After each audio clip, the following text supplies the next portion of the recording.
yan, no? Kasalanan pala yan.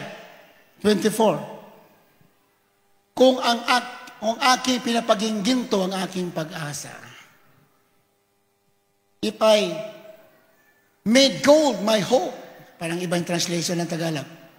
If I have made gold my hope, kung ang kayamanan daw yung ginto ay aking pag-asa. Diba, siya mga tao ganyan, gusto natin security.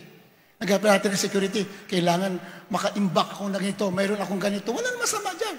Pero huwag mo yang gawing sandalan. Hindi yan makakatulong sa iyo. Panahon ang galit ng Diyos. Walang material na kayo magligtas sa atin. Dapat ang pag-asa natin, Diyos lang. Palapakan natin, malapilan. Hallelujah! Praise the Lord! At sinabi ko sa dalisay na ginto, ikaw ang aking tiwala. 25. Kung ako'y nagalak sapagkat ang aking kayamanan ay malaki, sapagkat ang aking kamay ay nagtamo ng marami. 26. Kung ako'y tumingin sa araw pagka sumisikat o sa buwan na lumalakad sa kakinangan. 27. At ang aking puso ay napadayang lihim at hinagkan ng aking bibig ang aking kamay. Okay. Ito ay isang kasamaang narapat parusahan ng mga hukom sapagkat tinakwil ko ang Diyos na sa taas. Tingnan mo. Hindi pwede ilagal natin ang pag-asa sa mga bagay na nakikita. Ang maganda naman ng panahon, ang ganda ng buwan, ang ganda ng araw. Maganda ang mundo? No. Dapat ilagak na natin sa Diyos ang ating pag-asa. Malapakan natin, malapakan noon, amen?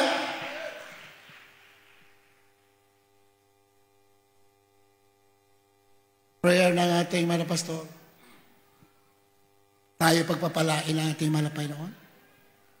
At totoo, maraming pinagpapala sa atin.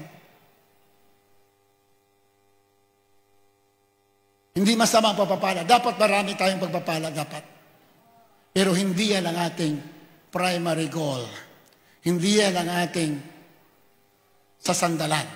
Ang sasandalan natin, yung may-ari ng mga pagpapala. Kahit in anong oras, pwede mawala yan. Pero yung ginawa natin kay Kristo, yan ay mananatili magpakailan pa man. Amen? Huling talata, Ezekiel chapter 7, verse 19. Kindly, mga singers natin, kindly. Let's come.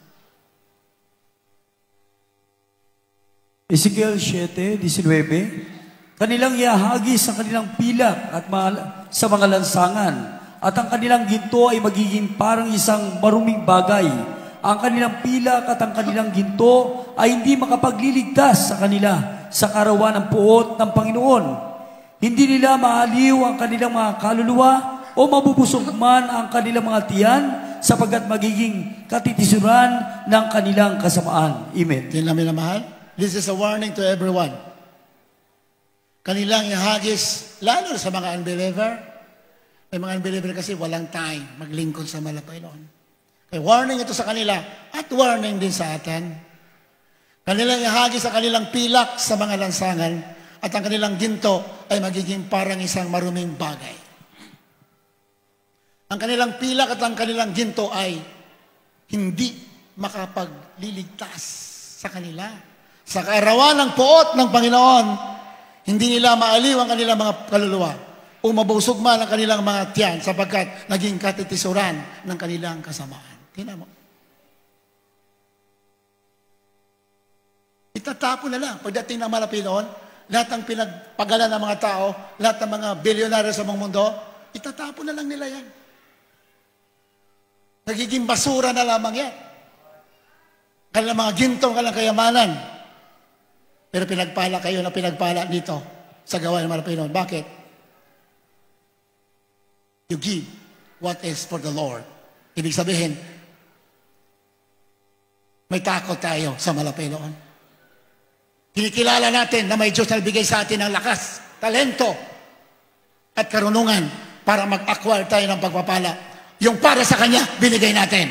Sa mga sanlibutan, walang pakialam yan. Sarili ang inisip nila. Pero sa atin, we give. the Lord. Nagbibigay tayo. Kaya tayo ay nakasunod sa kalooban ng ating mahal na Panginoon. Amen? Kasi praise the Lord, itatapon na lang yan ng mga tao. Itatapon na lang. So let's think it over.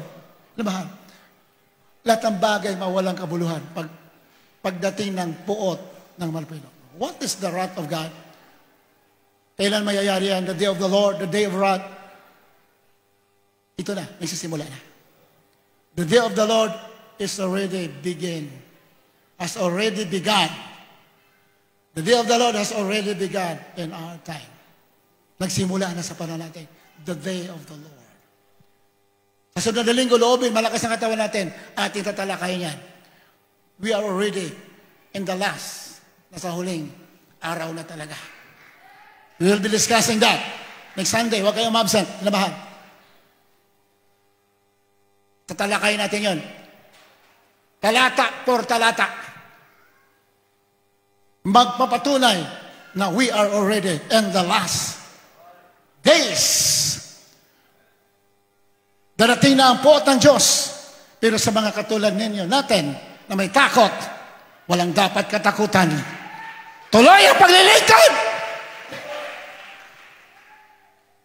Huwag kang tumingin kung saan-saan. Kung pinagpapala tayo, sabi ni Pablo, kung pinagpapala ka, parang hindi ka pinagpapala. Kung malungkot ka, parang hindi ka malungkot.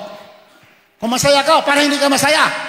Diretso lang, palagi, nakapokus sa ating mahal na Panginoon Jesus. Amen? Hallelujah. Purihin ang ating mahal na Panginoon.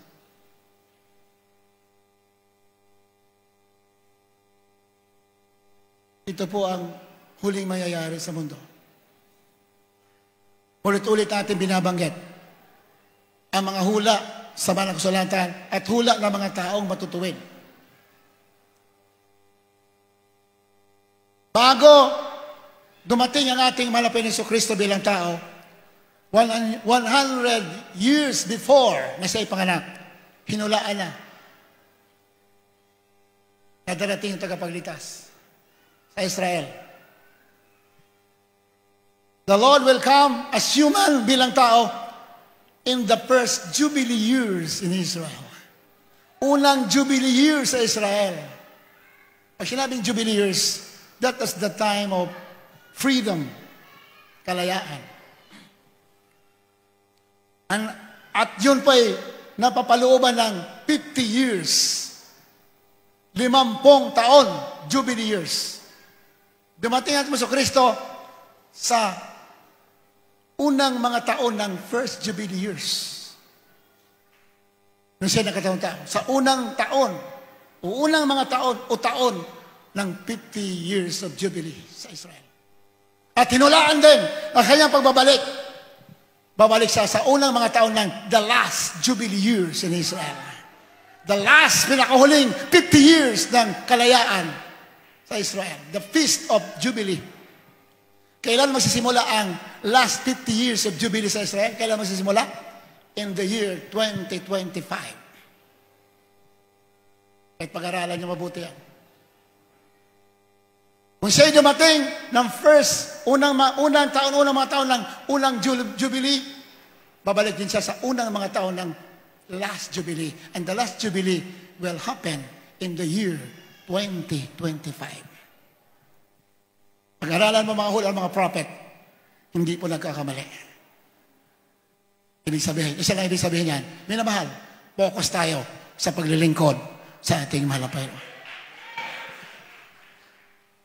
Ang panahon ni Noe, sabi lang, pagbalik man ng Panginoon, katulad ng panahon ni Noah.